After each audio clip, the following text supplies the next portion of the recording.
Já está lá a página. Boa tarde a todos. Nós hoje estamos entrando aqui com o nosso terceiro debate ao vivo, Espíritas à Esquerda, e hoje nós temos três grandes figuras do movimento espírita progressista. Temos aqui Ana Cláudia Laurindo, Dora Encontre e Sérgio Aleixo. Eles vão hoje debater, falar um pouco sobre esse aspecto um pouco místico que nós encontramos dentro do movimento espírita, e por conta também das inúmeras mensagens que nós temos recebido pelas redes sociais, pelos diversos aplicativos, a gente vai ter um bom tempo para poder falar um pouco sobre essas coisas. O que eu vou pedir agora, inicialmente, é que cada um deles apresente-se, fale um pouco de si, e vou pedir então para que Ana Cláudia inicie com a sua própria apresentação. Ana, a palavra é sua. Olá a todas, a todos. Eu profissionalmente tenho uma jornada como professora, e como professora vem o embasamento para uma jornada paralela no Espiritismo como palestrante. Então, nunca consegui fazer uma quebra entre a vida profissional, essa vivência espiritual de comunidade, de encontro, sempre me relacionando com pessoas em uma perspectiva de troca pedagógica e humanitária, haja vista a minha área de formação acadêmica ser as ciências sociais, e todo o meu trajeto de vida, de história, acabou me levando às causas da humanidade, com uma conotação política, de envolvimento profundo, não somente em exposições de ideias, mas também em participação dos movimentos pontuais que marcam a minha própria experiência encarnatória neste tempo, que é, sem dúvida nenhuma, um tempo de muito aprendizado, de muitos desafios, mas também de muitos encontros e reencontros com espíritos, espíritas e muitos à esquerda, o que tem sido um alento e uma alegria, porque a militância política, ela também sempre fez parte dessa minha história, que mistura a vivência religiosa e vivência social, desde a pastoral de juventude do meio popular, na época em que eu militava no lado mais delicioso que teve na Igreja Católica, no momento em que também as comunidades eclesiais de base faziam encontros nas ruas para falar de fé, de política, de vida, de sonho, de utopia. E tudo isso me construiu uma pessoa de esperanças. Esta sou eu. Ah, que bacana então. Agora eu peço para Dora Encontre falar um pouco sobre si mesma. Por favor, Dora, a palavra é sua. Olha, eu sou jornalista, formação inicial. Depois eu fiz mestrado, doutorado e pós-doutorado em educação pela USP. Logo, muito cedo, eu comecei a trabalhar no jornalismo, mas não aguentei vender minha cabeça para os órgãos de comunicação, então migrei para a educação. Sempre fui, desde a juventude, eu tive uma perspectiva muito crítica do espiritismo, porque eu fui formada junto com Herculano Pires, e ele era uma pessoa de esquerda, ele foi presidente do Sindicato dos Jornalistas do Estado de São Paulo, liderou greve, né? Escreveu algumas passagens que eu considero muito boas, o Reino, o Espiritismo Dialético, enfim. E ele era muito crítico em relação ao igregismo vigente no movimento espírita. Então, eu fui formada desde criança, porque eu frequentava a casa dele desde 2 anos de idade, no espiritismo já bastante progressista. Que, aliás, o espiritismo, quando é espiritismo, é progressista, né? Diga-se de passagem, quando se entende bem o espiritismo. Agora, quando foi lá pelos, sei lá, não me lembro exatamente a data, mas sei lá, uns 18, 20 anos, né? Minha mãe era socióloga, formada em sociologia, né? Formou-se depois de mais velha, aos 40 anos de idade. E ela fez uma pesquisa no Instituto da Itália, chamado Instituto Feltrinelli, né? Que é onde tem um dos maiores arquivos de socialismo, anarquismo, marxismo do mundo, né? E nós descobrimos juntas o anarquismo, né? E nós ficamos, nós duas, apaixonadas pelo anarquismo, nós começamos a estudar, e tanto quando ela faleceu, em 1997, nós tínhamos o projeto de escrever um livro sobre anarquismo, né? Então, eu me considero anarquista, portanto, a minha militância nunca é partidária, eu nunca fiz parte de nenhum partido político, né? Nunca apoiei nenhum partido político, e não acho que a democracia liberal seja uma grande coisa, né? Como a que nós vivemos, mas também não gosto das ditaduras de esquerda. Não gosto de ditadura nenhuma, nem de esquerda nem de direita. E acredito muito na questão da reformulação social a partir das bases, né? Da auto-organização da sociedade, da cogestão, da autogestão dos meios de produção, de cooperativas, comunidades livres. Então, meu pensamento vai por aí, né? E agora, no movimento espírita, eu desenvolvi também, eu não tenho uma separação rígida, e nem acho que devemos ter uma separação rígida entre vida espírita e vida acadêmica ou profissional. Tanto que a minha tese de doutorado foi sobre pedagogia espírita na USP, e atualmente eu dirijo a Universidade de Pampédia, que é um projeto de educação alternativa livre, plural, interdisciplinar, que é mantido pela Associação Brasileira de Pedagogia Espírita. Então, eu sou escritora, sou educadora, dou aulas, sou jornalista e tenho essa militância aí permanente por um espiritismo mais progressista, uma leitura, uma releitura, inclusive, do próprio Kardec. Estou escrevendo um livro a respeito agora, um novo livro, Kardec para o século XXI, onde eu vou dar uns choques gerais aí, fazendo muitas releituras. E é isso, né? Muito prazer estar aqui com vocês, com essa interlocução tão amiga e simpática e afim.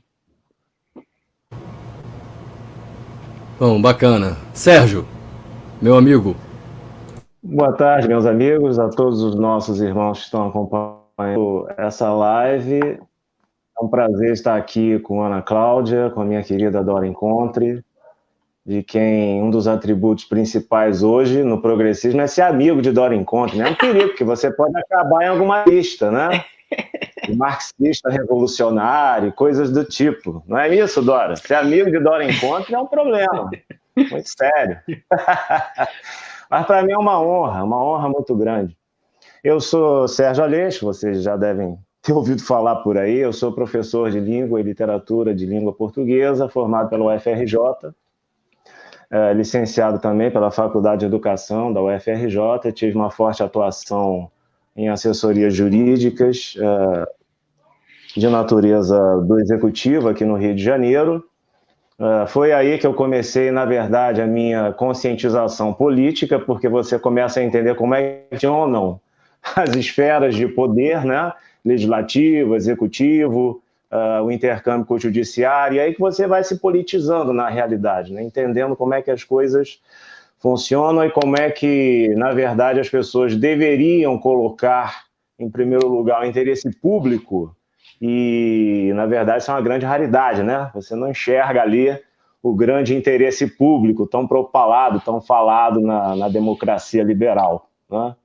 Eu sou espírita há 32 anos, eu tenho 9 livros publicados, Reencarnação, Lei da Bíblia, Lei do Evangelho, Lei de Deus, foi o primeiro livro em 99, em 2000 eu lancei Com Quem Falaram os Profetas, Fundamentos Bíblicos da Fenomenologia Espírita, em 2001 eu lancei O Espírito das Revelações, Fundamentos da relação entre o Espiritismo e o Cristianismo do Cristo. Foi quando eu lancei esse livro na Bienal, aqui no Rio de Janeiro, que eu conheci a minha querida Dora Encontre. Tá lembrada disso, né, Dora? Sim, sim. Foi no lançamento desse livrinho. Depois, em 2003 ainda também, Meu Novo Nome, a Identidade Profética da Doutrina Espírita. Em 2003 também, O Mais Profundo Religar, Fundamentos Históricos e Conceituais do Espiritismo. Em 2003, com prefácio da Dora, O que é Espiritismo, pela editora Record. Em 2009, celebrando ou lembrando, né, o passamento dos 30 anos da morte do professor Herculano Pires, eu lancei o Metro que melhor mediu Kardec, José Herculano Pires, uma profissão de fé espírita em linha reta.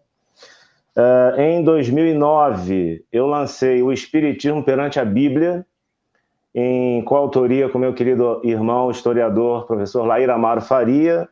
E, finalmente, em 2011, eu lancei o Primado de Kardec, Metodologia Espírita e Cisma Rustenista. São 9 livros físicos. E há o último livro, que é de 2017, que está disponível em PDF no meu blog, sergioaleixo.blogspot.com.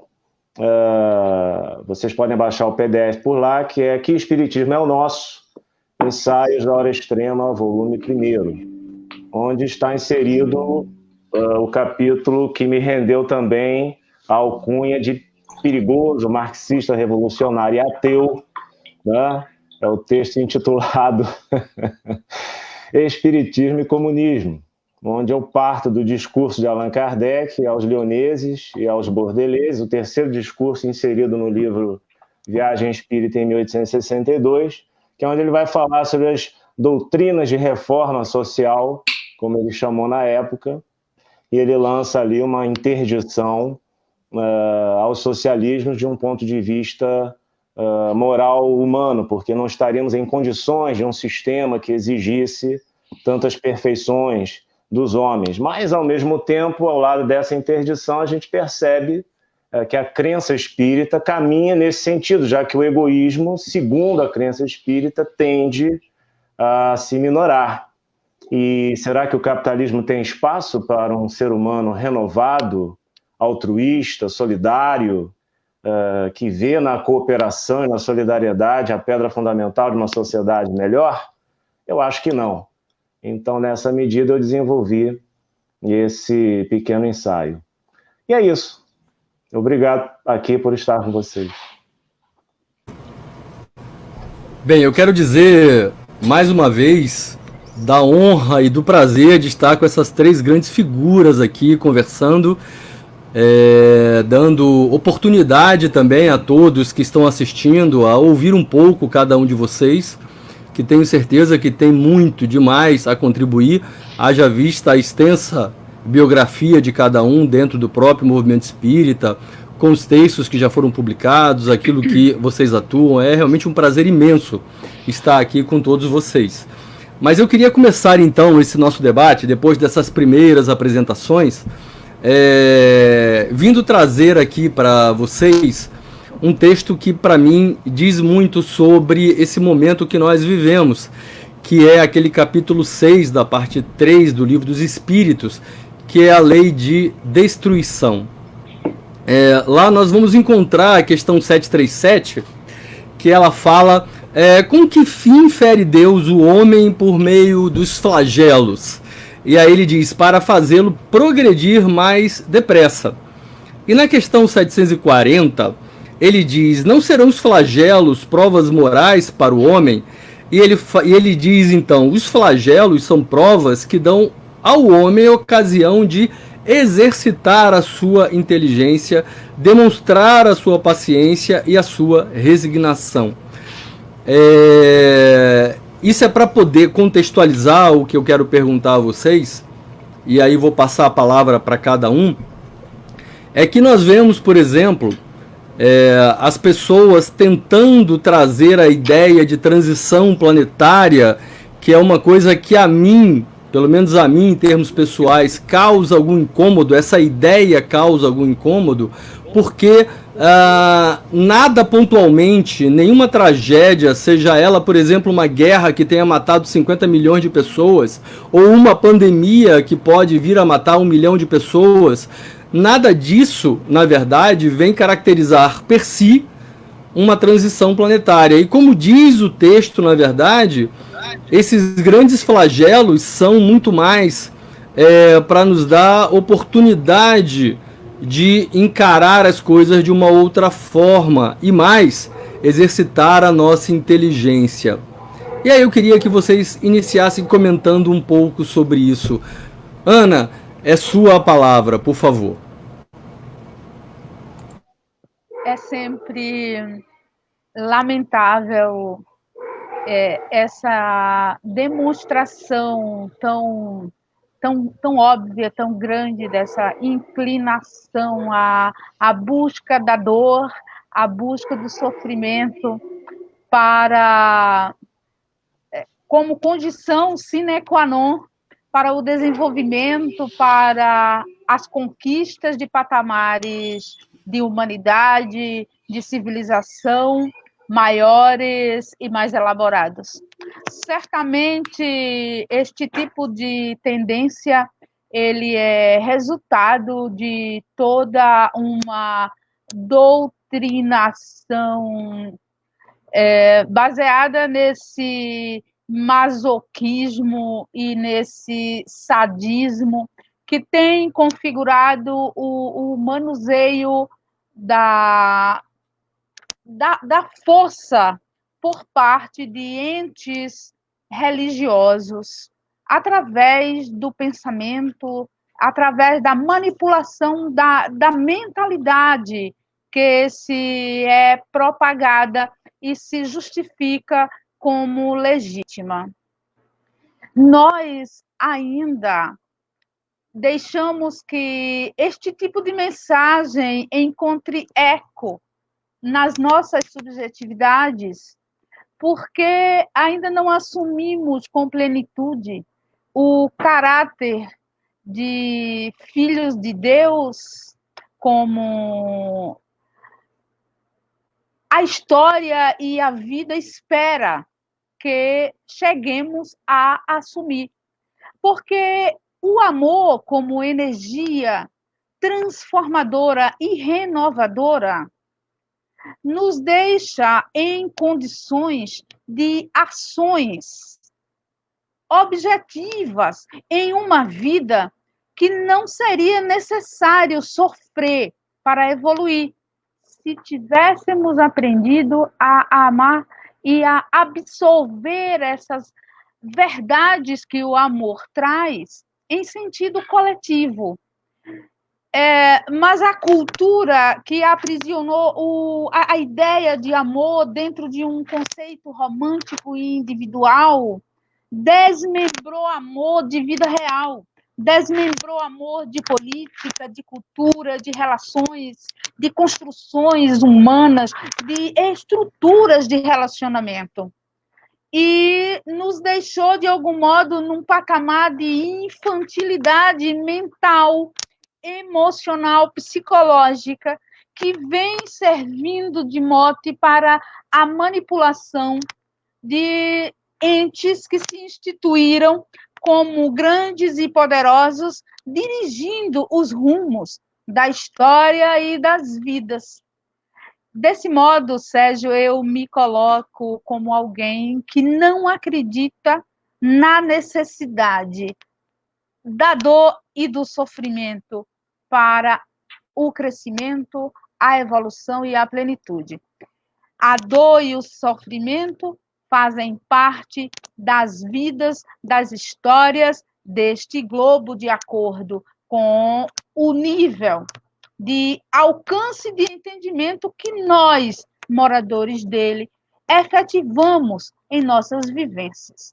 Mas talvez o canal de rebeldia que me atrai diante de todas essas verdades institucionalizadas nos patamares das crenças religiosas com relação à dor, é justamente acreditar que o amor, ele quebra grilhões e ele consegue nos alçar para realidades as quais poucos de nós ainda têm conseguido vislumbrar.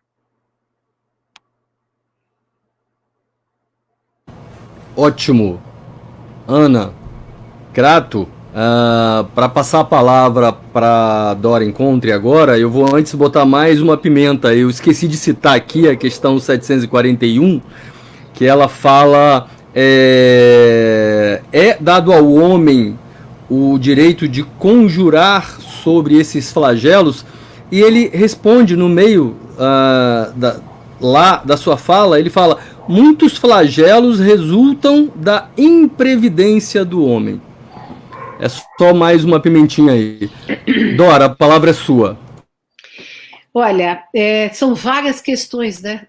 Em cima dessas questões que você levantou aí do Livro dos Espíritos. A primeira delas, que me incomoda tremendamente, que isso é uma das coisas que eu estou pontuando bastante nesse livro que eu estou escrevendo, Kardec para o século XXI, é a antropomorfização de Deus que aparece constantemente nas obras de Kardec. Deus pune, Deus faz, Deus envia o flagelo, Deus isso, Deus aquilo.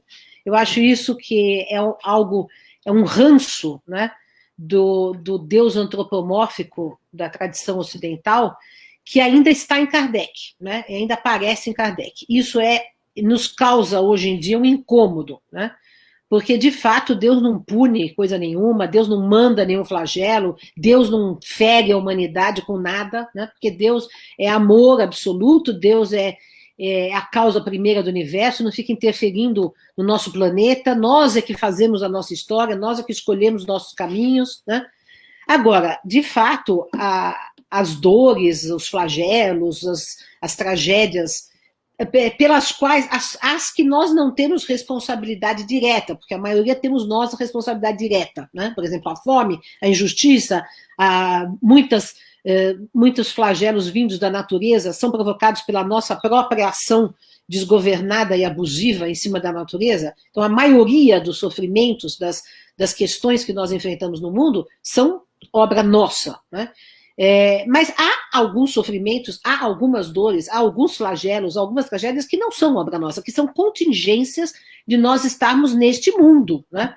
Tão material, tão cheio de necessidades, que nós precisamos sobreviver e é sujeito a doenças, etc. Mas tudo isso faz parte de um projeto, digamos assim, pedagógico. Eu entendo que a nossa vida, que o Espiritismo tem uma proposta de interpretar a nossa vida como um processo pedagógico, de aprendizagem.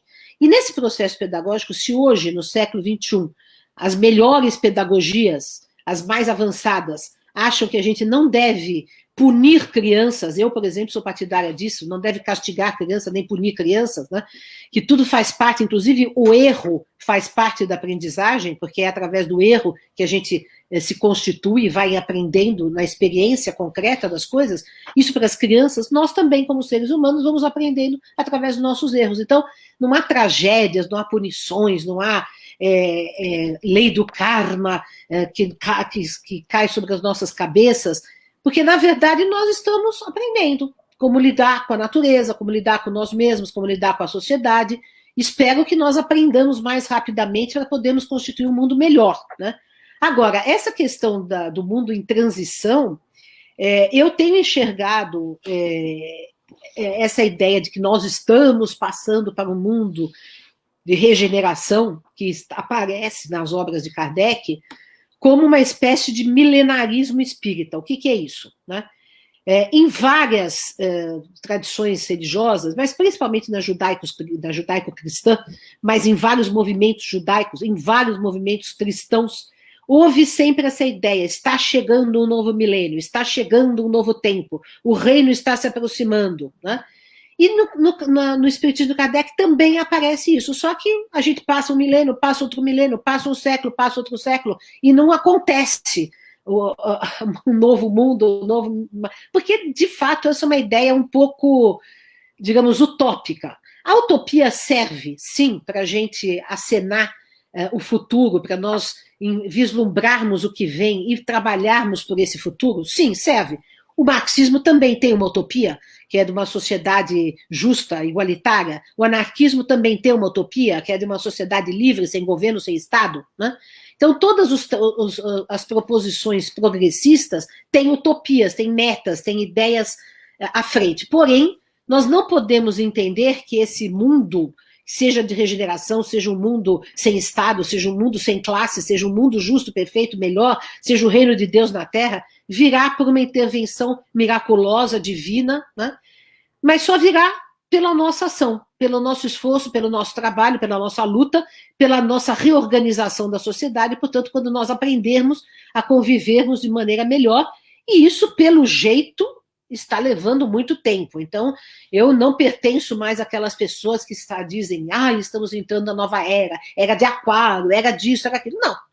Tudo bem, nós estamos sempre em processo de mudança, se nós olharmos o que o mundo mudou nos últimos 200 anos, é impressionante, mas nós ainda estamos muito longe, acho eu, de um mundo melhor, de fato, mais fraterno, porque há multidões humanas que ainda estão distantes de serem tocadas, de serem educadas, de saberem viver em níveis civilizatórios, em níveis de igualdade, de fraternidade, né?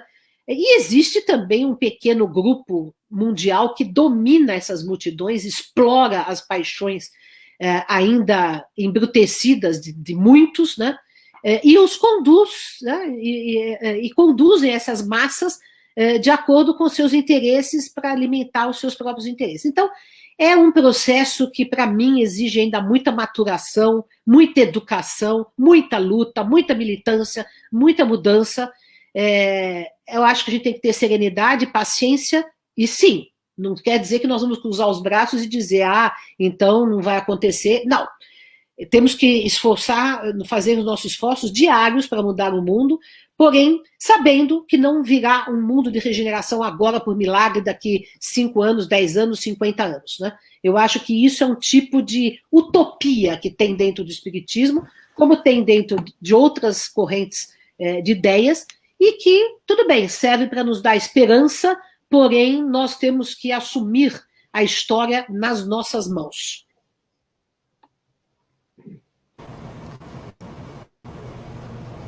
Pronto. Sérgio, você agora, quais as suas observações sobre esse aspecto comentado? Sim, Sérgio, meus amigos. Vejam bem, nós precisamos, e é uma coisa que eu sempre, nesses 32 anos que estou como espírita na face desse planetinha, retornar às questões kardecistas.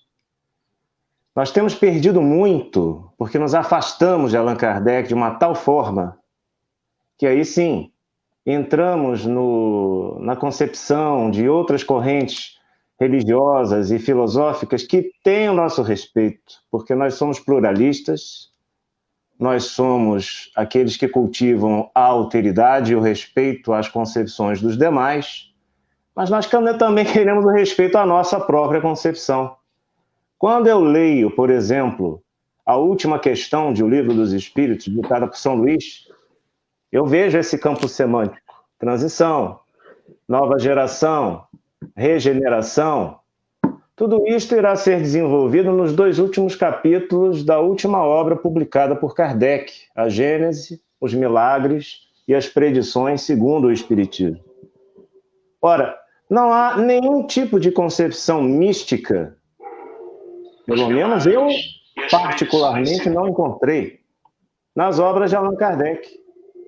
O que eu vejo hoje, depois de 32 anos no movimento espírita, é o que disse muito bem o professor Herculano Pires: nós somos como macacos em loja de louças.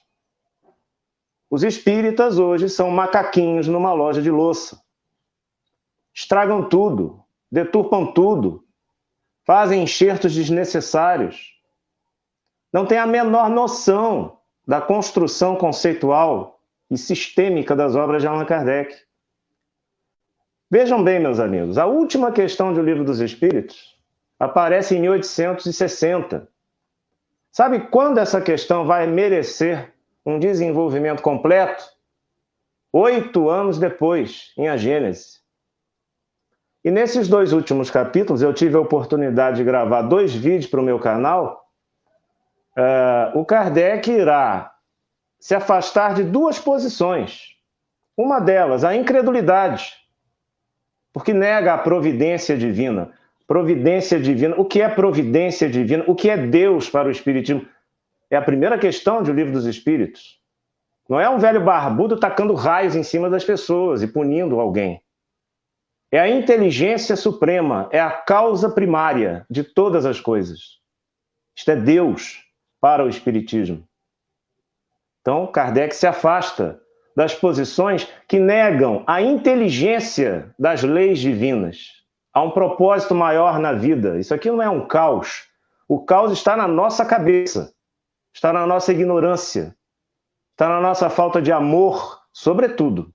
É isso que ensina Kardec, inclusive, nesses 2 últimos capítulos de A Gênese. Se trata agora não tanto de aprimorar a inteligência. A inteligência sozinha não é capaz de regenerar o planeta. Agora se trata de elevar o sentimento.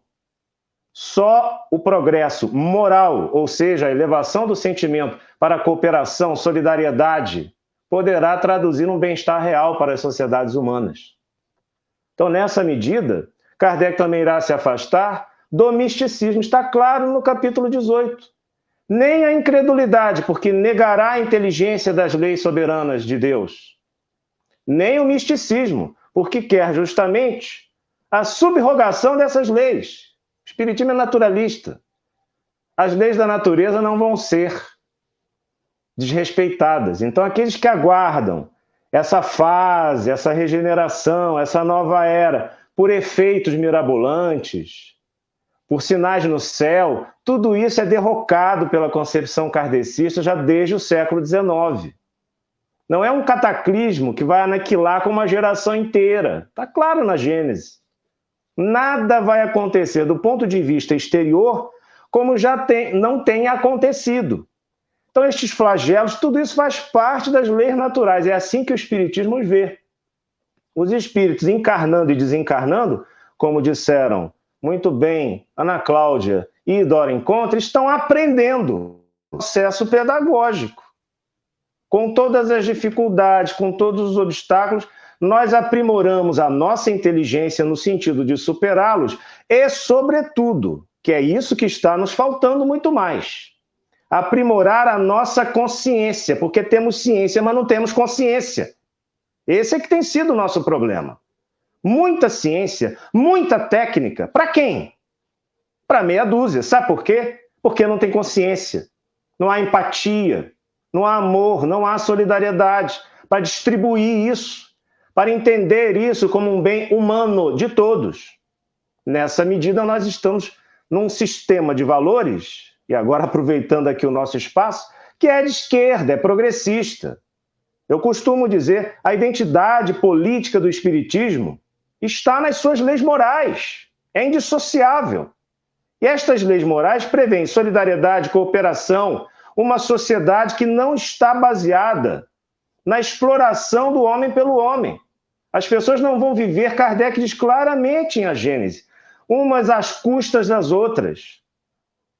É uma sociedade que vive na base da solidariedade. A solidariedade é a pedra fundamental dessa sociedade. É isso que diz o Espiritismo. Agora, não é um passe de mágica. Qual é a outra lição que Kardec nos dá nos últimos capítulos de A Gênese? Como é que esse mundo vai chegar? Um passe de mágica, como diz o misticismo? Não vai chegar nunca, como diz a incredulidade, nenhuma nem outra. Chegará da luta.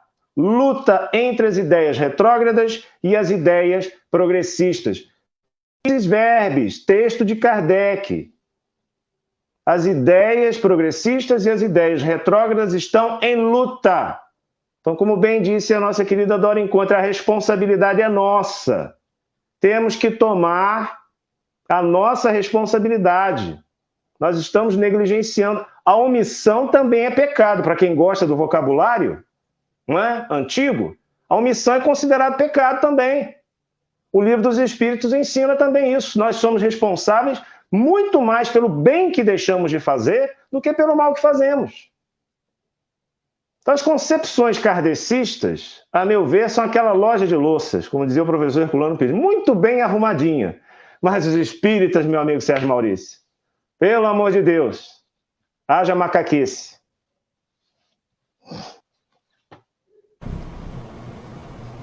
Dora, quer falar? Sim, eu quero falar uma coisa que eu já queria ter falado antes de começarmos o debate, que é o seguinte: como eu tenho me preocupado muito, vocês sabem, com a questão do diálogo interreligioso, com o diálogo com todas as correntes de pensamento, então eu gostaria, e estou agora inaugurando até um programa no Paz e Bem, Semeando Espiritualidades, Diálogo e Crítica, eu e Maurício Zanolini. E aí o que acontece? Nós, dentro, internamente do espiritismo, no movimento espírita, usamos determinados termos que fora do movimento espírita tem uma conotação totalmente diferente. Então, a gente tem que tomar um cuidado com isso. Por exemplo, o termo misticismo, né?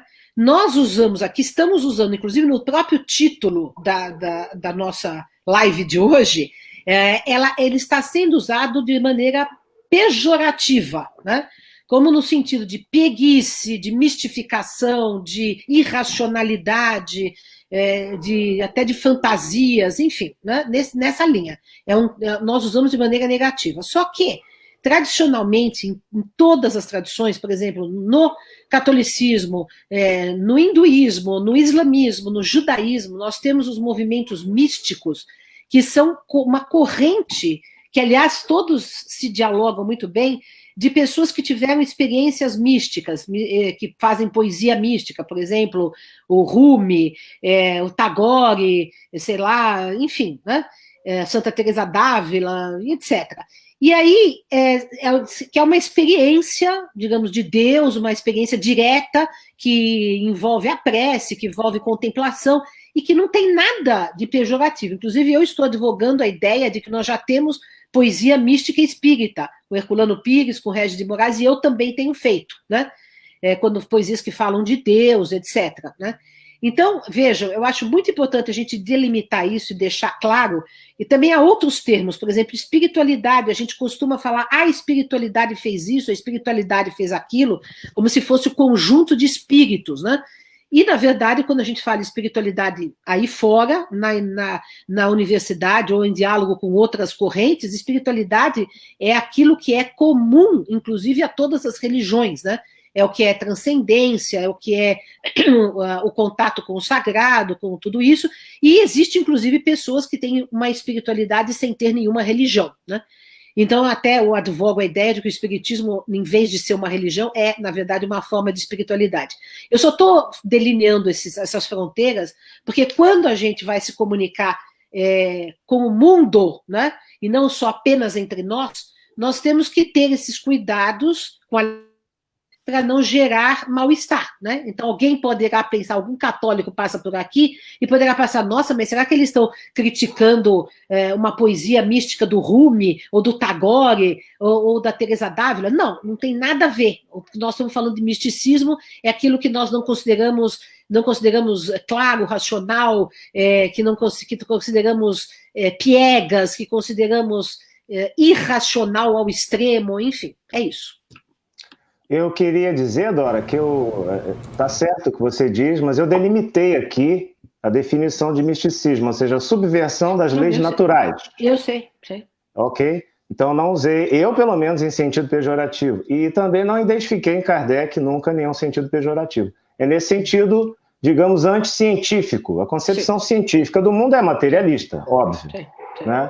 Então, o Kardec trouxe o espírito de leis naturais. Então, o próprio espírito e esses fenômenos habitualmente chamados místicos, para Kardec, são científicos.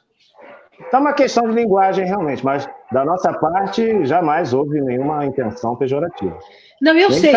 Eu só estou delimitando aí alguns conceitos. E mesmo assim, também, quando você usa a palavra mística, é muito elástico. Porque, por exemplo, para determinadas pessoas... Por isso eu a delimitei. Para determinadas pessoas, o simples fato de ter qualquer tipo de concepção de Deus já é místico, né? Então, sim, e de alma, e de espírito. Exatamente. Mas é isso. Kardec inclui o espírito nas leis naturais. Exato. Nossa, excelente demarcação teórica para ficar claro do que estamos tratando. É ótimo, foi ótimo esse diálogo entre vocês. Mas aí eu quero dar um passo além a partir de agora, voltando à questão 741 lá do Livro dos Espíritos. Quando ele fala, ele provoca dizendo que esses grandes flagelos, na verdade, servem também para testar e para poder aprimorar a inteligência humana. Ou seja, eu entendo que o que está sendo dito para a gente é uma oportunidade para que nós possamos, a partir dessas imensas dificuldades, crescer. Ou seja, de tentar aplicar o conhecimento diante desses grandes problemas que surgem, como é o que nós estamos vivendo hoje, essa grande pandemia. E aí eu quero dar um passo além agora, e já trazendo um pouco para o espaço político, dizer o seguinte: se isso é para testar a nossa inteligência, a nossa previdência, como é que alguém se coloca, e um espírita principalmente, se coloca contrário àquilo que a ciência propõe como forma de tentar resolver o problema da pandemia? Ou seja, as únicas propostas que nós temos hoje, enquanto nós não temos vacina, enquanto nós não temos remédio, é efetivamente isolamento social. E como é que um espírita se coloca contrário a isso? Como é que alguém diz assim, diante do imenso problema que está colocado, vira e fala assim: e daí? Eu quero que vocês falem um pouco sobre isso. Ana Cláudia. Voltando mais uma vez para aquele contexto de esperar a dor para ações de caráter majoritários no campo do bem viver, do bem-estar social, do bem-estar coletivo. Isso é uma deslealdade humana com a própria vida, com a existência. Desde que nós ocupamos um território junto a outras pessoas, a proposta que tem dado mais certo no sentido de fortalecer e ampliar as margens de acerto e de sobrevivência é a coletividade, é a partilha, é a divisão de acessos, a possibilidade partilhada. Exatamente isso, Sérgio, Maurício, é o que a forma como as sociedades humanas estão estruturadas em sistemas de economia e de cultura, e que resvala para sistemas de crença e de condutas, ela prevê o contrário dessa partilha. Então, como o Sérgio Aleixo falava com relação ao capitalismo, impossibilitar toda uma evolução coletiva, porque é da sua natureza a desigualdade, é da sua natureza a exclusão. Então, repensar o sistema que está sendo colocado como alternativa única de vida no planeta através das grandes forças políticas e econômicas que dominam. A partir da identificação, da ação destas forças, nós analisamos, como estudiosos da sociedade, da história e da política, as variáveis que se cortam, que atravessam os esquemas sistemáticos e que chegam às vidas, às histórias comuns, às nossas casas, às nossas relações. Ou seja, existe todo aquilo que Marx explica bem, a meu ver, quando ele fala de superestrutura.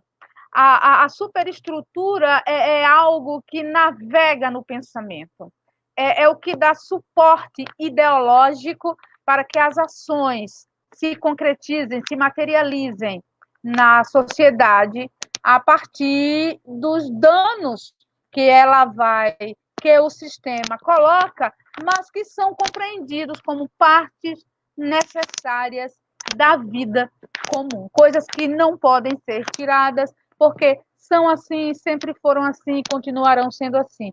Esse determinismo, que é também uma variável do anticientificismo, que tem mostrado muita força nesse contexto a partir de 2018 para cá, mas ele é bem anterior, e eu acredito que o anticientificismo ele veio cozinhando a fogo brando no Brasil a partir de 2013, 2014, já preparando um cenário para ir batalhar por espaços de poder, e trabalhou dentro de nichos específicos, e um desses nichos foi o nicho de caráter religioso, seja ele evangelista, seja ele católico, seja ele umbandista, candomblessista, e no nosso querido meio espírita, onde uma enxurrada de indignação foi provocada em muitos de nós que olhamos de frente nos olhos da incoerência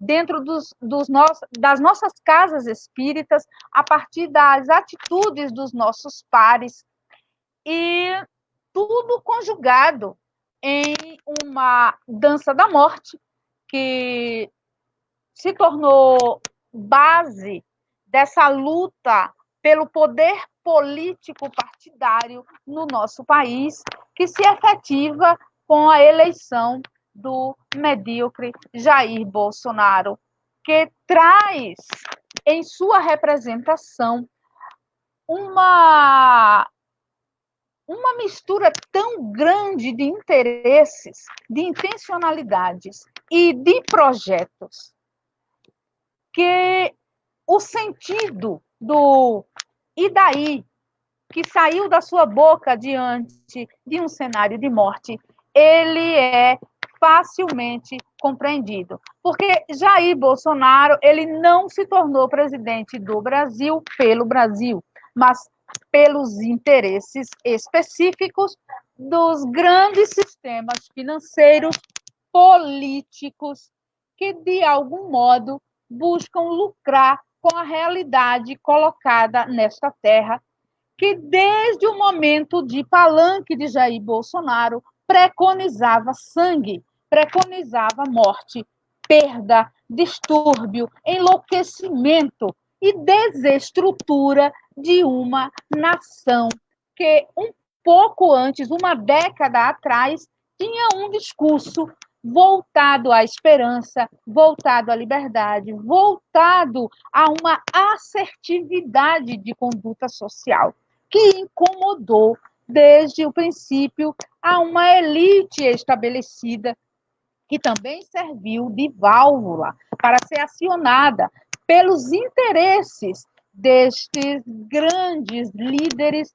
econômicos do planeta. Então, nós não temos uma explicação simples, nós não temos um sim ou não, nós temos muitas variáveis, nós temos um país que é do tamanho de um continente, com situações que abrem brechas para diversos caracteres de atitudes políticas, e nós temos um público que carrega uma vulnerabilidade histórica, ontológica.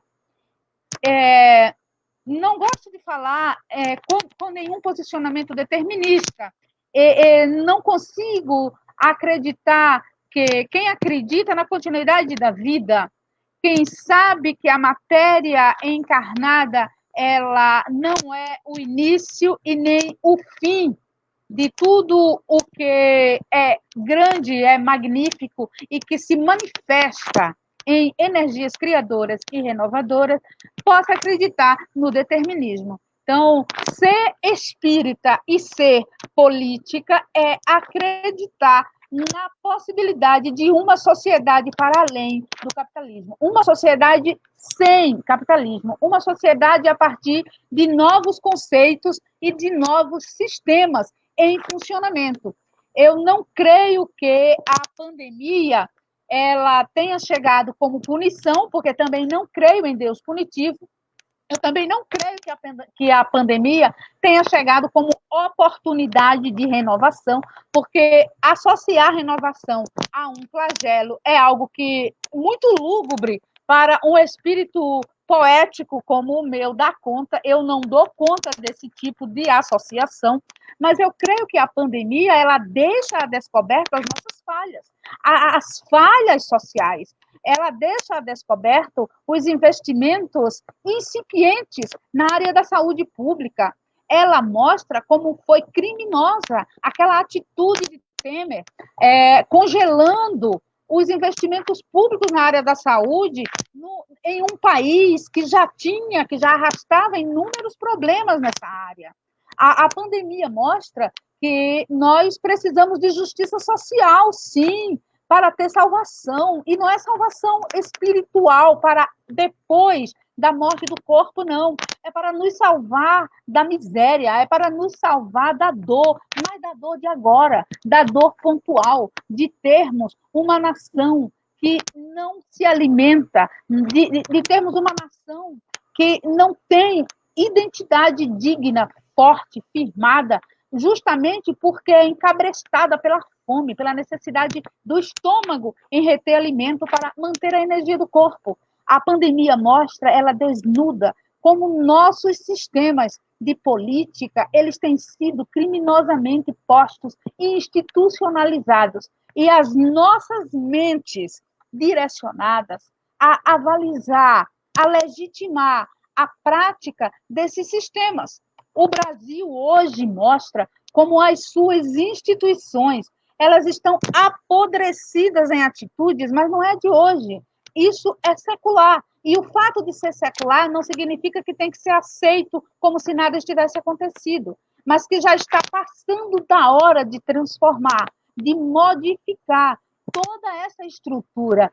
Então, é uma análise profunda, é uma análise complexa e que não tem como não fazer uma ligação entre a política que está vigente no nosso país hoje e a forma como o nosso povo foi coagido pelos sistemas de religião, em sua maioria adaptados aos esquemas de mando, aos esquemas de exploração da fé, aos esquemas de usufruto da consciência ingênua e infantilizada de quem crê que, obedecendo a um líder religioso, garante a salvação. Mesmo que este líder os encaminhe ao abismo e os encaminhe ao precipício da anticientificidade que está sendo comprovada nesse momento da pandemia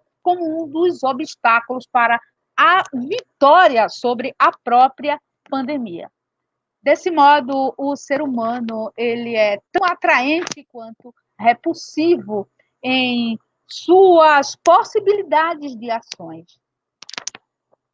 A nossa participação junto aos espíritas progressistas, ela se dá, se confirma e se afirma justamente pela esperança de trazer a racionalidade da fé para a vida e, na vida, interferir politicamente no resultado das coisas.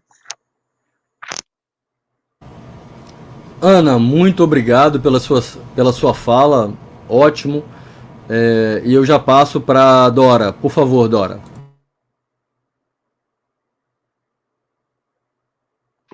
Eu ia falar o seguinte, a questão principal que nos deixou em desvantagem no movimento espírita foi justamente de abandonarmos o caráter científico e filosófico do espiritismo. E isso ocorreu há muitas décadas no Brasil, né? O espiritismo no Brasil se tornou mais uma religião, né? Fundamentalista, em muitos sentidos fundamentalista, em muitos sentidos elegendo líderes espontaneamente, porque nós não temos sacerdócio organizado, nós não temos igreja organizada, ou não deveríamos ter, né? nem sacerdócio, nem igreja organizada, mas elegemos líderes, geralmente médiuns, que passaram a assumir, digamos assim, uma influência muito profunda na mentalidade do movimento espírita.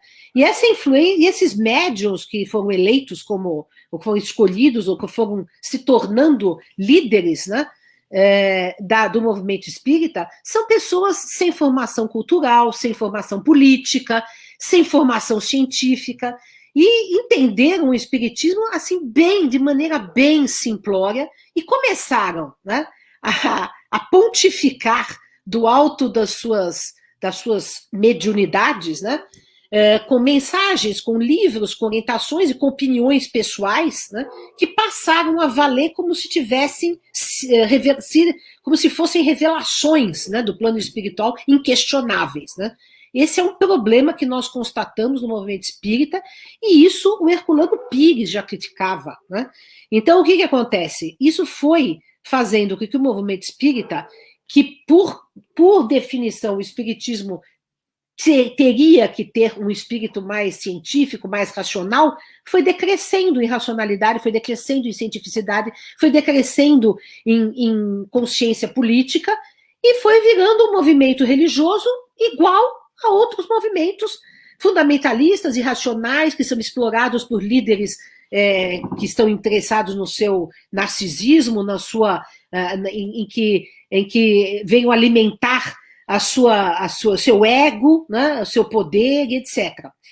Ora, justamente com esse processo que aconteceu no movimento espírita, concomitantemente, no Brasil, nós tivemos, nas últimas décadas, né, desde a década de 70 do século XX, o crescimento gradativo da instalação dos pentecostais e dos neopentecostais no Brasil, que são igrejas fundamentalistas que exploram a fé do povo, que no meu ponto de vista, já há 30 anos atrás eu achava que era, né, e agora, então, para mim é comprovadíssimo, que é um projeto de colonização cultural do Brasil por parte dos Estados Unidos, porque esse neopentecostalismo veio dos Estados Unidos, né, é uma forma de exploração e de formatação política e de submissão política, para a teologia da prosperidade, aquela ideia de que você tem Deus te recompensa com a prosperidade, né? Então é uma teologia toda baseada no capitalismo, ela é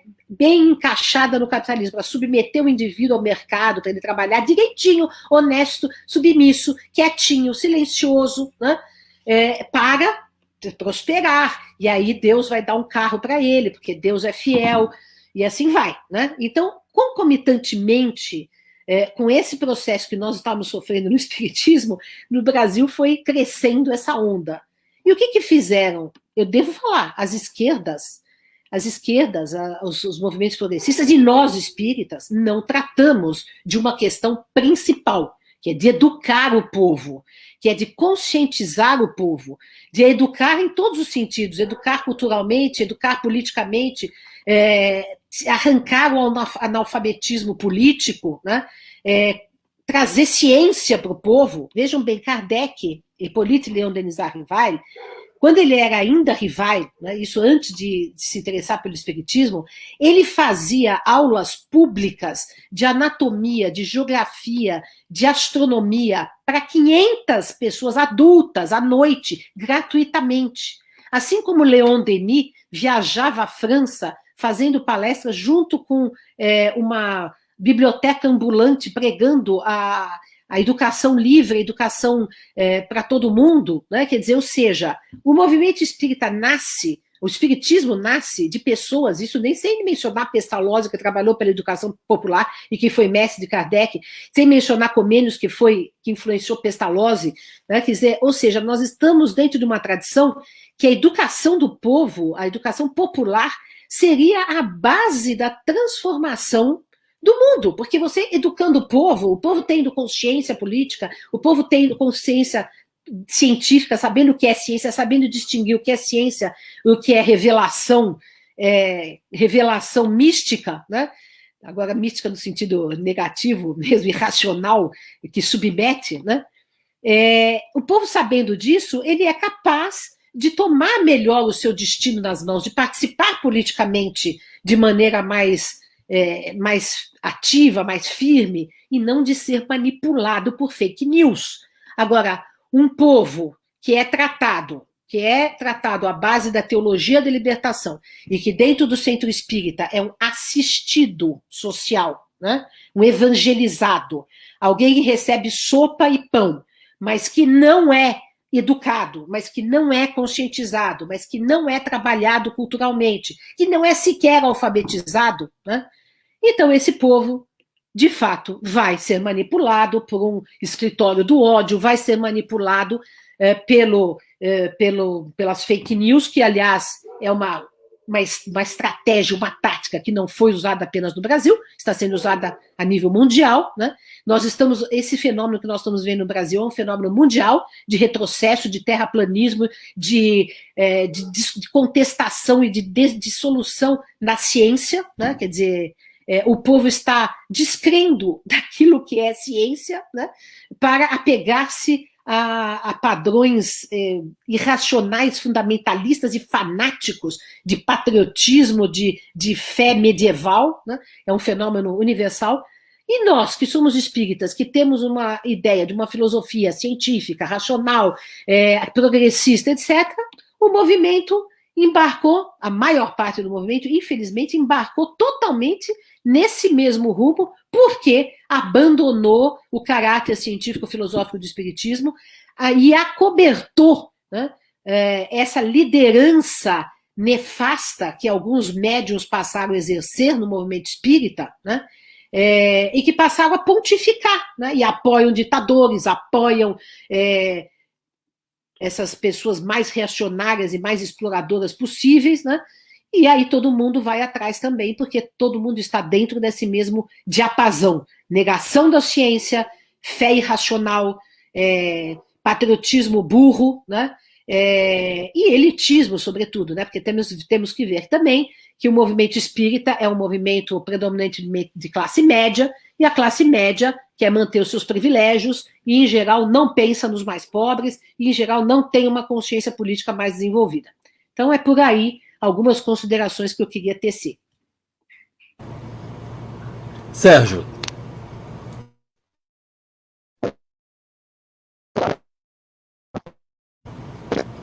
Tá sem áudio, Sérgio. A gente não tá ouvindo você, Sérgio.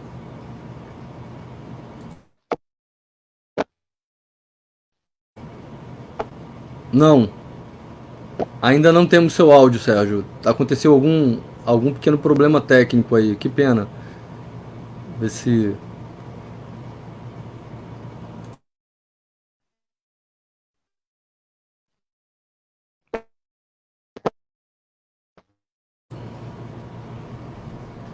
Não estamos conseguindo ouvir você, Sérgio.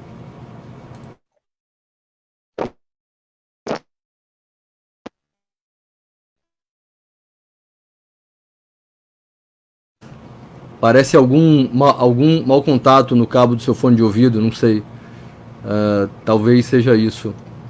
Mas a gente não está conseguindo ouvir você.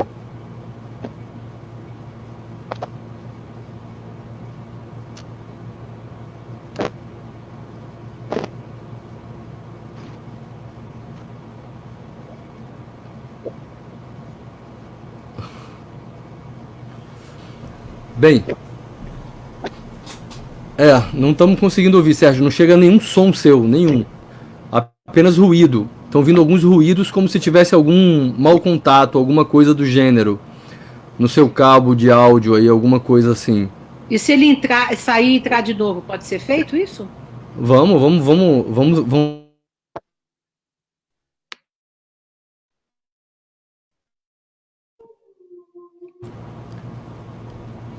Bem, enquanto o Sérgio tenta voltar, é uma pena que deu alguma falha técnica lá. Eu queria colocar já o próximo tema, que eu queria falar sobre essas mensagens mediúnicas que têm chegado assim o tempo todo para todos nós. Nossa, em todos os grupos que eu participo de espíritas, em todos eles aparecem algumas mensagens assim que não tem nem pé e nem cabeça. E aí, Sérgio, vê se você... Olá. Pronto, voltamos aí. Olá. Então, Sérgio, fale lá. Eu já tava colocando a próxima questão, mas eu quero ouvir você primeiro sobre aquela questão anterior. Por favor, Sérgio. Isso dá uma palestra, né? Mas eu volto à mesma tecla com que eu iniciei a minha participação. Por que nos afastamos tanto do legado de Kardec? Se as pessoas pensassem um pouco nisso, talvez encontrássemos a solução. Quem dá as cartas no movimento espírita? O som tá bom aí? Vocês estão me ouvindo? Eu não estou ouvindo vocês. Então, quem dá as cartas no movimento espírita? São os espíritos. São os médios. O seu som tá ótimo agora. Você pode falar. Ok. Quem dá as cartas no movimento espírita? Os espíritos, os médiuns.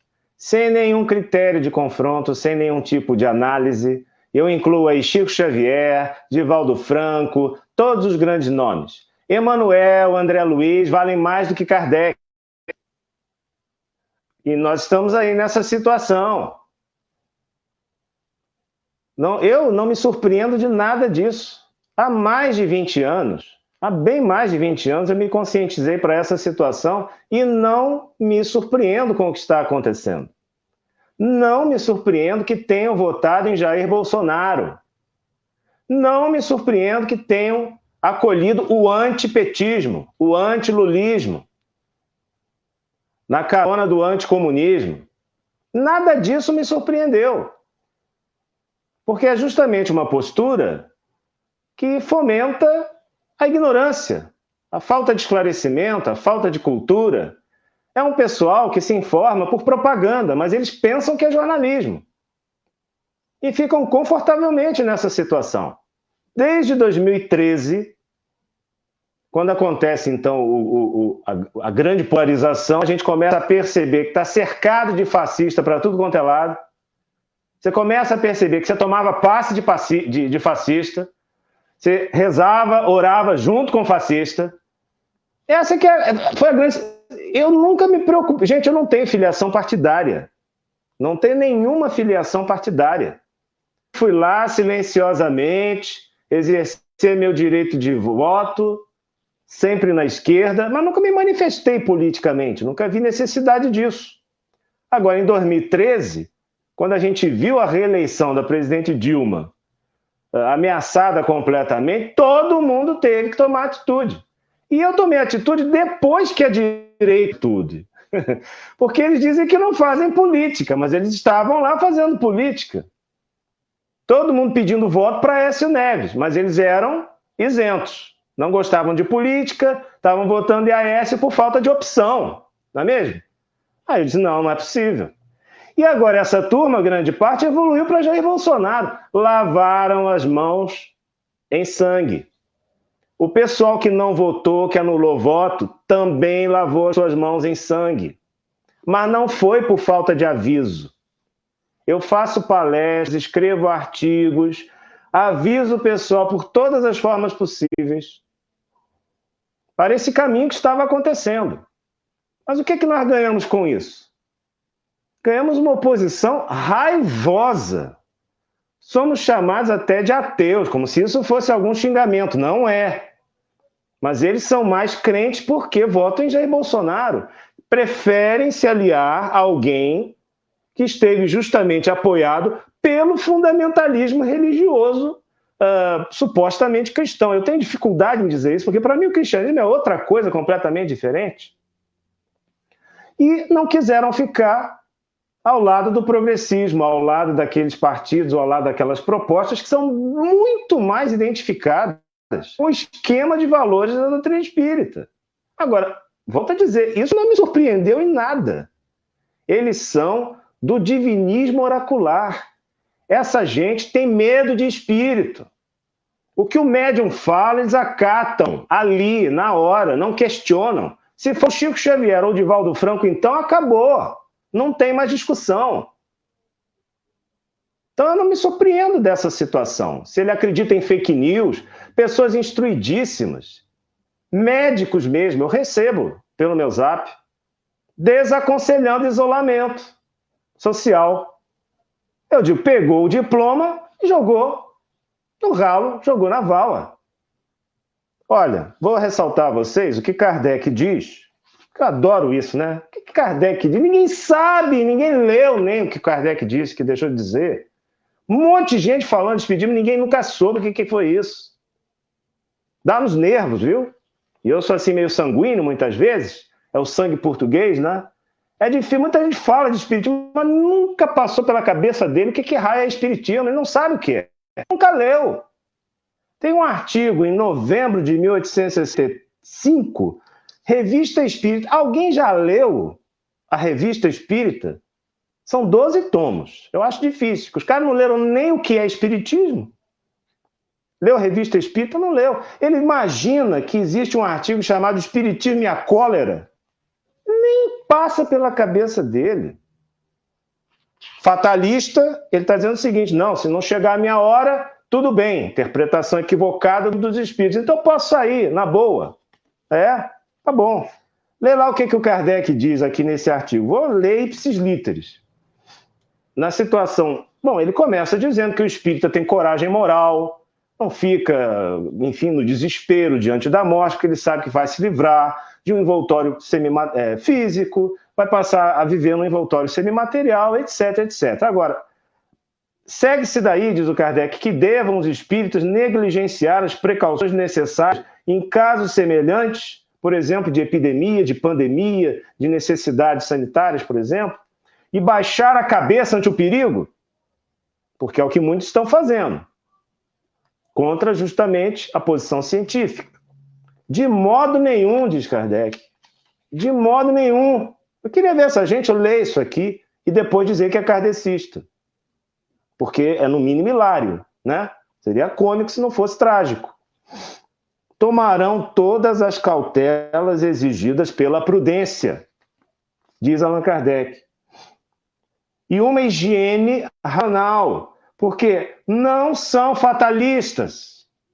Os espíritas, para Kardec pelo menos, né? Não sei, tem um monte de espírita aí que eu, sinceramente, não é da minha cepa. E porque se não temem a morte, sabem que não devem procurá-la. Não temer a morte não significa ir procurá-la. Isso é uma disfunção cognitiva, mental, né?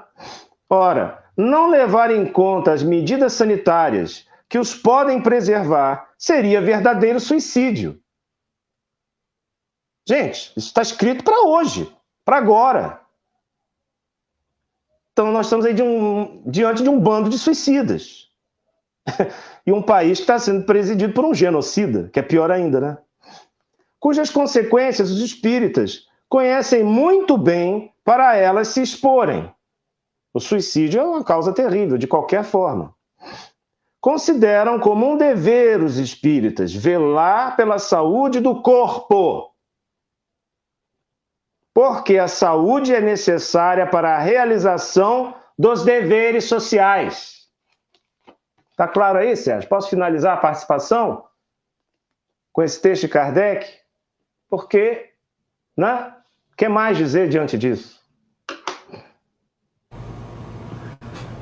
Sérgio, excelente provocação. Aliás, vocês três realmente estão sendo um show à parte aqui. Eu acho, sou fã dos três, está sendo muito bom.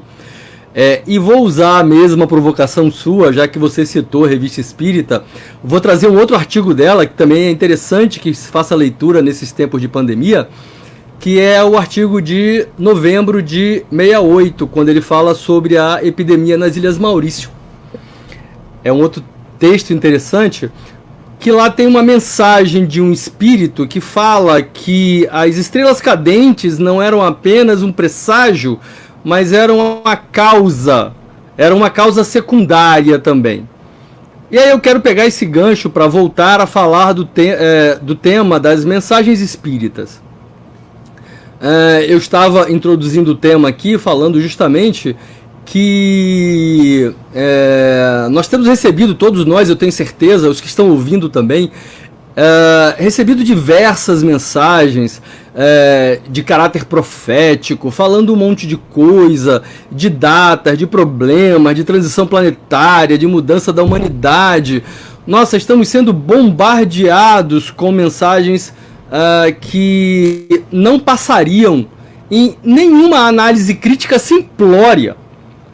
O que mostra, de certa forma, e essa é uma grande preocupação minha, e quero ouvir vocês um pouco sobre isso, de que tem faltado nos grupos espíritas, nas nossas diversas mediúnicas, nessas recepções de mensagens, sejam elas psicografadas ou faladas, tem faltado uma análise crítica sobre isso, gente. A gente não pode simplesmente receber e achar que aquilo é uma palavra linda que veio de algum mentor ou coisa parecida. Falta-nos, eu acho que tem faltado a todos nós um pouco de análise crítica sobre essas mensagens que têm se propagado com essa onda aí, infelizmente, dos grupos. E aí eu quero ouvir vocês um pouco sobre isso. Ana, por favor.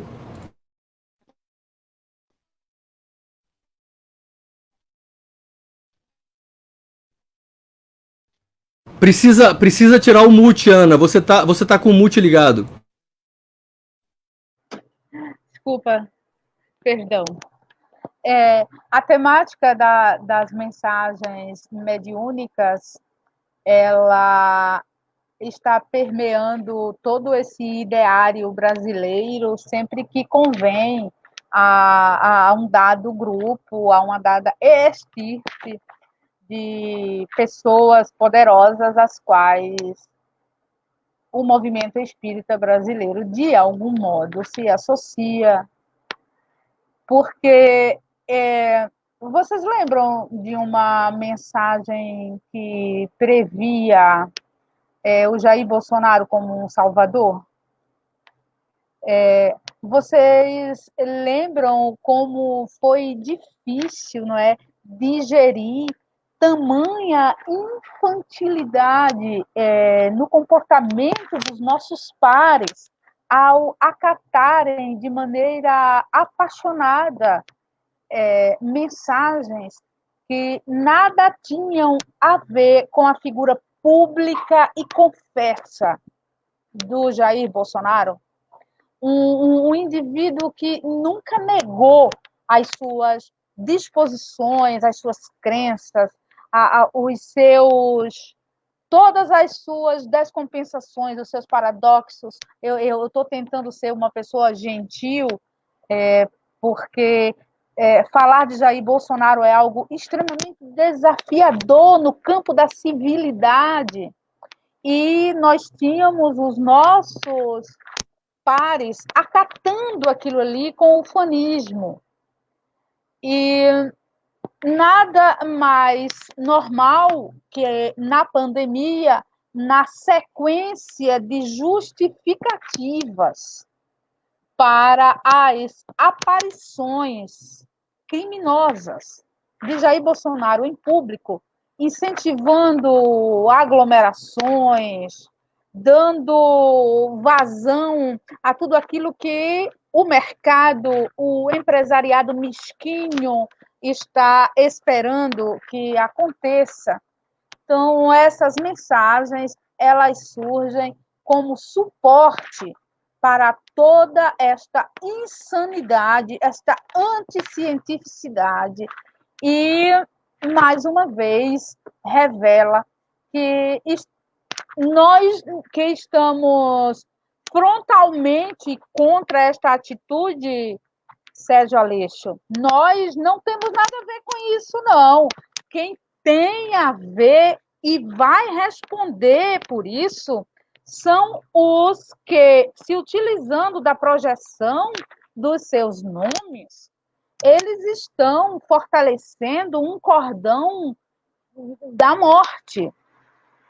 As mensagens de caráter mediúnico, elas costumam encantar de maneira muito intensa os que conhecem menos os rigores com que as mensagens devem ser selecionadas, mesmo nas reuniões mediúnicas.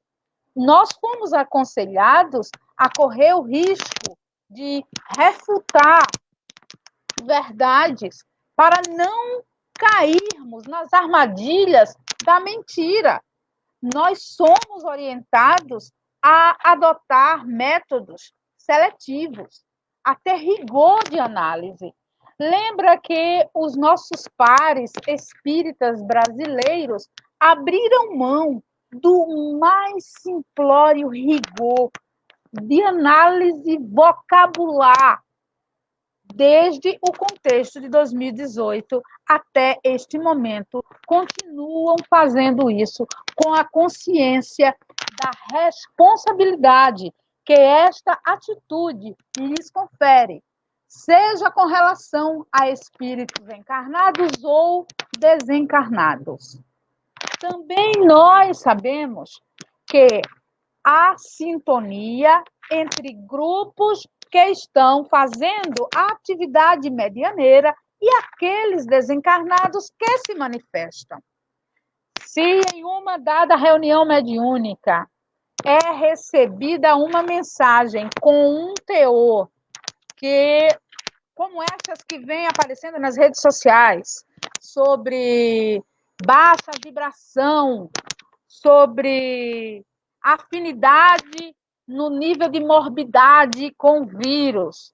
Esse tipo de mensagem chega numa reunião mediúnica e é acatado, ele mostra exatamente o nível de sintonia entre os participantes desta reunião e esses comunicantes que estão se utilizando dos canais da afinidade para traduzirem exatamente o que aquela equipe já acredita, já quer que se confirme.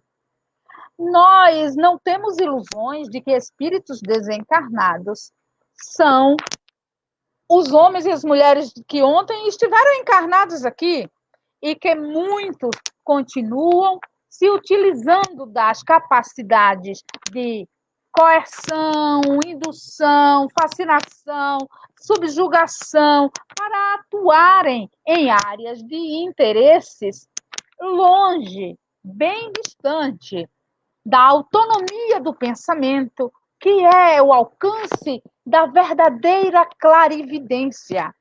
A verdadeira iluminação, ela se dá no uso da razão. Ora, receber estas mensagens, acatá-las e divulgá-las, apenas revela o nível de afinidade mental destes médiuns, sejam eles conhecidos ou anônimos. Portanto, nós nem precisamos dizer o nome de nenhum deles aqui para imaginar o nível de necessidade que muitos medalhões do movimento espírita brasileiro hoje apresentam no campo da prece. Nós precisamos, nos momentos de oração, sempre pedir que estes nossos irmãos de jornada espírita despertem deste torpor, seja cognitivo, moral, racional, espiritual, psicológico, porque certamente caminham em um nível de adoecimento que, como nós não somos adeptos do ódio, não somos adeptos da guerra fratricida contra nenhum tipo de ser, para eles, a consciência de que não estamos compreendendo o espiritismo no mesmo teor, mas também a misericórdia de Deus para que possam despertar e assumir as suas funções de maneira mais saudável para eles e para aqueles a quem conseguem influenciar. Porque, infelizmente, nós vivemos em uma realidade hoje em que o nível de influência de um médio popstar no Brasil é semelhante à de um artista, à de um cantor, à de um escritor que tem best-seller. Eu trabalho como articulista no site Repórter Nordeste e escrevo alguns artigos de maneira bastante politemática, mas nestes temas o espiritismo, como é uma das causas da minha escolha de vida, ele também perpassa. E quando eu escrevo algum artigo questionando, sim, alguns posicionamentos de médios considerados medalhões no movimento espírita brasileiro, eu recebo agressividades que nem vale a pena pontuar, mas que é lamentável, porque são espíritas que aplicam passe, recebem passe, fazem toda aquela mise-en-scène da fala baixa, da acolhida, mas que no teclado de computador ou de celular consegue jorrar ódio, fel, maldade pura contra um semelhante porque discorda teoricamente e praticamente e politicamente de suas escolhas. Onde está o amor nestas casas, nestes irmãos? É também mais um tema de muita complexidade, de muita grandeza, mas que, além destas reflexões pontuais, políticas, em nós prevaleça o sentimento de misericórdia. Obrigado, Ana. O Sérgio está tendo alguma dificuldade, já caiu 2 vezes aí, estou esperando ele voltar de novo. Mas aí, Dora, pode, por favor, começar a fazer suas considerações. Sim, eu queria pontuar 2 coisas em relação a essas mensagens. Uma é que isso vem de muito tempo, né? Quer dizer, nós temos aí a publicação de um livro na primeira metade do século XX, agora não me lembro a data exata, mas durante o Estado Novo, né, do Brasil, Coração do Mundo, Pátria do Evangelho, que foi um livro publicado pelo Chico Xavier, pela Federação Espírita Brasileira, né, e que é um livro muito problemático, né, e que recebeu o aval da Federação, aliás, entende-se por quê, aliás, esse livro faz parte do estatuto da federação, vejam bem, né? Porque no final do livro, o livro diz que o Brasil é o coração do mundo, a pátria do evangelho, e que a depositária desse legado, né, é a FEB, né? Ou seja, tornando a FEB o Vaticano do Espiritismo. Aí há polêmicas, dizem que isso foi posto pela FEB, que não foi posto pelo Chico, mas seja o que for, o livro é de um ufanismo, né? É de uma melosidade, de uma anti-historicidade, né? Não é um livro que critica, né? Ao invés exalta figuras que foram medíocres, né? Na história e até chega a justificar alguns aspectos negativos da história brasileira. Enfim, é um livro, em todos os aspectos, problemático, com aquela linguagem bastante melosa, e esse livro nunca foi criticado no movimento espírita. Então, ele serve de, digamos assim, base, né, para todas essas mensagens apócrifas, políticas, pseudopolíticas, que estão sendo recebidos, né? Porque o que acontece? Nós tivemos aí, ainda temos algumas mensagens, eu pelo menos recebi várias, dizendo que, né, o dito cujo, eu me recuso a falar o nome dele, o dito cujo que está na presidência do nosso país, ele estaria vindo em cima do cavalo branco e que estaria já presente no livro do Brasil, Coração do Mundo, Pátria do Evangelho. Então vocês veem que esse ufanismo burro, esse patriotismo canhestro, né, que beira ao fascismo, né, ele foi lançado aos poucos no movimento espírita brasileiro e foi assim sendo engolido, quando nós nos deparamos com uma situação, né, de ascensão de ideias neofascistas na sociedade brasileira e na sociedade mundial, então o movimento espírita começa a divulgar esse tipo de mensagem, que para mim eu chamaria de mensagens apócrifas, né?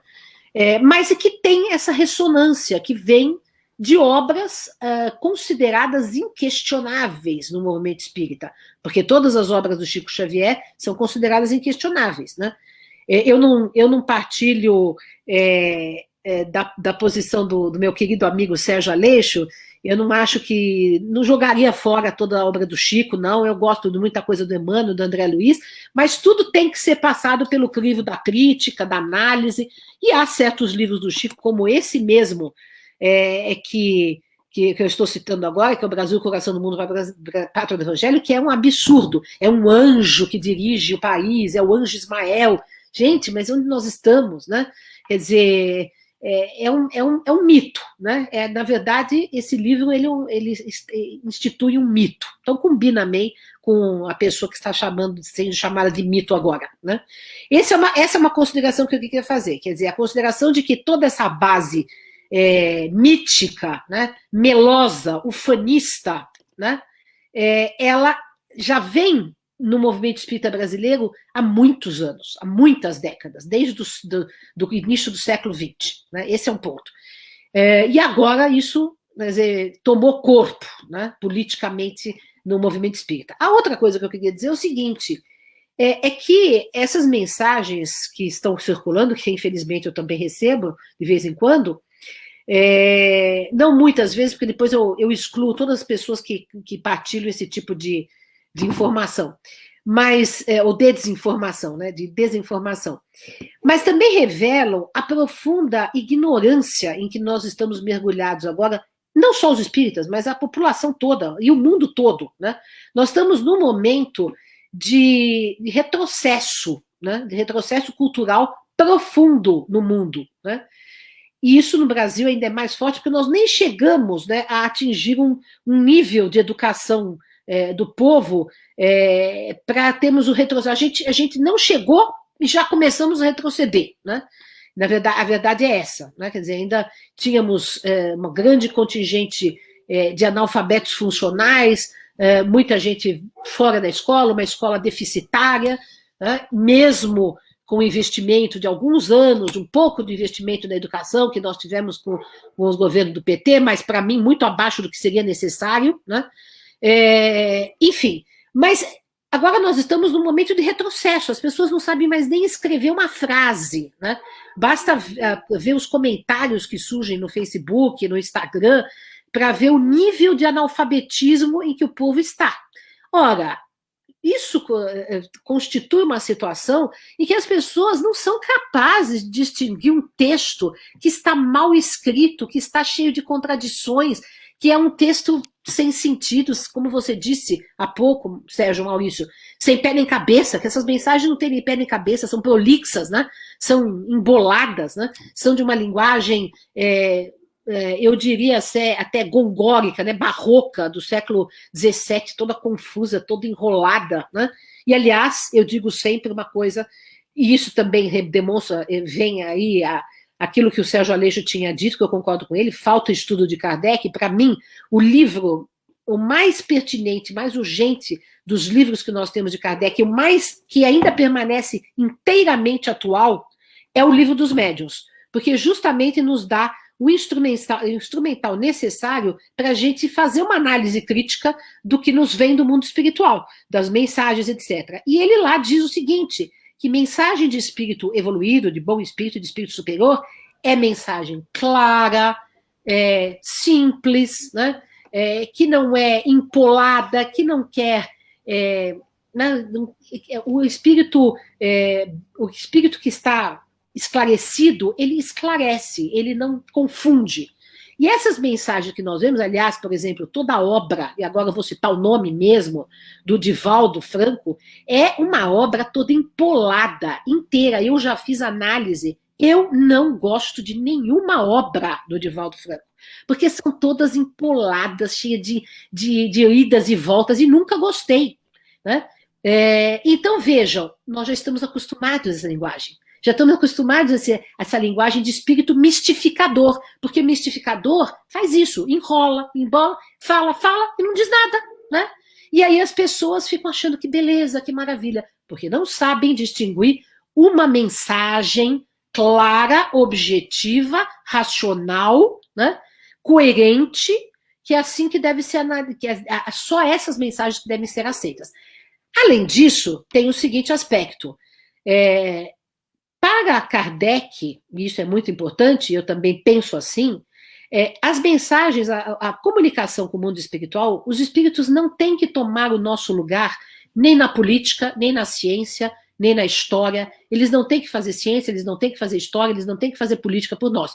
Enquanto estamos encarnados, é nossa responsabilidade dirigir, organizar e fazer este mundo e tudo que acontece aqui. A nossa interação com os espíritos é no sentido de falarmos com os nossos espíritos amados, familiares, conversarmos.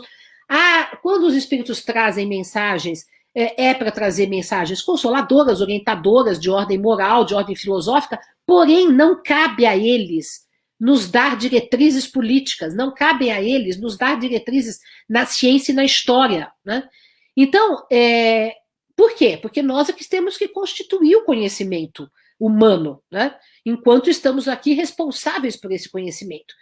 Mesmo porque a filtragem do médium ela é altamente problemática, então ela não pode representar um conhecimento acabado, seguro, né?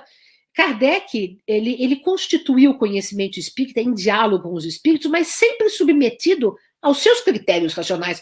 Por isso que eu digo, eu não uso mais para Kardec o termo de codificador, porque ele não codificou nada, ele fundou o Espiritismo. O Espiritismo é Kardec, ele que fez, que elaborou o Espiritismo em diálogo com os espíritos. Porém, ele não tomou a revelação pronta dos espíritos e organizou simplesmente. E esse entendimento que nós tivemos do Espiritismo no Brasil, de que Kardec seria um codificador, que ele seria um mero secretário dos espíritos, é que redundou nessa nossa postura diante do que vem do mundo espiritual, que é uma postura de acriticidade, uma postura de aceitação passiva, uma postura de não passar aquilo que vem do mundo espiritual pelos critérios da ciência, da razão, da crítica, né? Então, tudo isso faz parte de um combo, né, de um complexo, e está na hora de nós darmos uma virada nisso, se nós quisermos, digamos assim, ou se acharmos que o Espiritismo, e eu acho, ainda vale a pena, né? Bem, agora seria a fala do Sérgio Aleixo, mas infelizmente ele está tendo sérios problemas técnicos, ele não tem ficado conectado. Eu queria fazer algumas breves notas, aproveitar. Ele tá voltando. Já eu te passo a fala, Sérgio, um segundinho só. Eu queria aproveitar aproveitar a fala da Dora.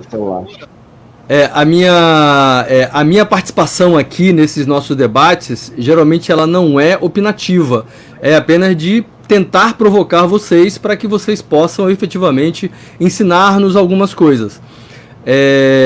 Mas eu queria falar um pouco sobre essa sua fala, Dora. Que 2 pontos. O primeiro é que eu acho o livro que você citou, Brasil, Coração do Mundo, Pátria do Evangelho, um livro, no mínimo, muito ruim. Ele traz um conceito já no seu título que eu acho um conceito absurdo. A ideia de que possa haver um povo escolhido, uma pátria escolhida.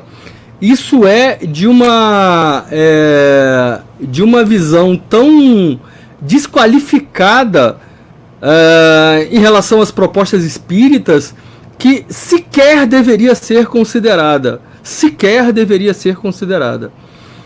Eu queria colocar esse ponto. Um segundo ponto é que eu concordo plenamente. Há um tempo atrás, alguns anos atrás, eu fiz um texto em que eu criticava a ideia de que de como as pessoas veem Kardec como um codificador. Eu acho isso tão estranho, a ideia de que ele era apenas um compilador, um codificador, e que existe uma codificação. Não, eu acho Kardec, na verdade, ele é o autor da proposta. Ele assume a proposta, o método é dele, a escolha das mensagens é dele, e toda a análise é dele.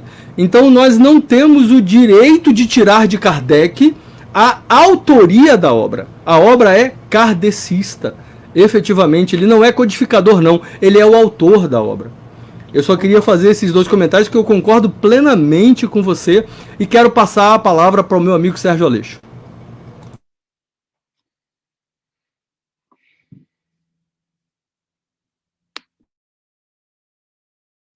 E aí, Sérgio, você ouve a gente, não? Parece que ele está congelado, não parece? Eu acho que ele caiu de novo, infelizmente. E nós já estamos chegando, nós já estamos a 1h40. Ou seja, nós já esgotamos o nosso tempo. Infelizmente, a gente não conseguiu uma boa participação do Sérgio Aleixo por conta dos seus problemas técnicos. Mas eu quero agradecer a vocês três e passar a palavra rapidamente para que vocês possam então fazer os seus últimos comentários breves para a gente poder encerrar. Ana Cláudia, por favor.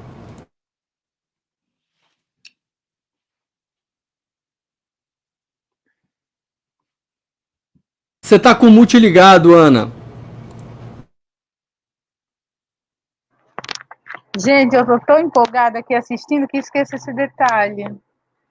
Mas eu quero aproveitar para agradecer a todo esse público espírita e não espírita que é espalhado pelo Brasil e também por outros países, tem se comunicado, tem interagido e tem trocado incentivo, porque não é uma tarefa simples essa que nós estamos levando adiante, de fazer reflexões, questionamentos, críticas, quando a crítica ela é vista como promotora de desunião.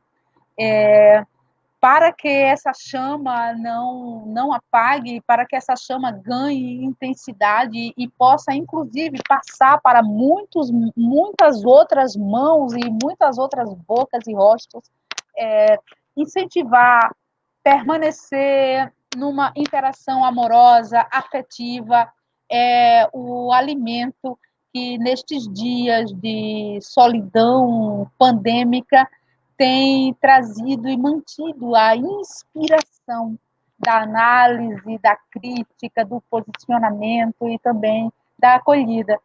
Que nenhuma dor nos tire a capacidade de ver poesia na vida, que nenhum tipo de sofrimento nos desampare do Deus que nos dá a alegria de existir. Beijos, abraços, ainda que vibratórios, mas muito honestos, muito verdadeiros. Ana Cláudia, muitíssimo obrigado pela sua presença entre nós. Agora, Dora Encontre, por favor. Bom, eu quero deixar também aqui uma palavra de ânimo, de esperança, porque nós estamos mergulhados em tempos bastante difíceis, bastante escuros, tanto do ponto de vista de uma pandemia, de lutos complicados, né? E também do ponto de vista político, no cenário nacional, internacional, no cenário econômico, enfim. Então, são tempos difíceis que nós atravessamos, porém, nós temos que criar resiliência, temos que ter coragem, né? Temos que nos unir em afeto, ainda que estejamos distantes fisicamente, mas nós sabemos espiritamente que para o pensamento não há barreiras, para a vibração não há distâncias, né? Então nós estamos todos unidos num pensamento de fraternidade, de amor, e nos fortalecermos através da poesia, da arte, da cultura, da oração, enfim, de tudo aquilo que nos eleva e nos enleva, né? Para que possamos sobreviver e não só sobreviver, viver de fato e existir neste mundo, sabendo que tudo isso alguma hora vai passar, mas cabe a nós lutarmos e estarmos apostos para sermos agentes transformadores deste mundo, né? Abrindo as consciências, abrindo o coração e a mente das pessoas, sem ódio, mas com criticidade. A crítica não é ódio, é simplesmente uma abertura do olhar para a verdade, né? Para a crueza, para a objetividade da verdade, né? E é aí que nós temos que buscar justamente esse espírito crítico sem ódio, né? Com fraternidade. Um grande abraço a todos, muito obrigada. Eu estou vendo aqui muita gente participando na página, gostando, elogiando, e um abraço a todo o Brasil que está participando. Meu amigo Sérgio, por favor. Consegue ouvir, Sérgio? Parece que ele congelou de novo. Parece que ele caiu mais uma vez, infelizmente. Puxa, que pena.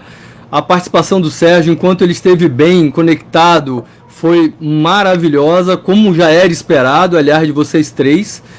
E eu quero, em nome da página Espíritas à Esquerda, em nome do nosso coletivo, que hoje está em quase todas as capitais brasileiras organizado, eu quero agradecer profundamente o carinho e essa bela participação dos três aqui. Beijos muito carinhosos aos três, Ana Cláudia, Adoro Encontro e Sérgio Aleixo, muito grato por essa participação.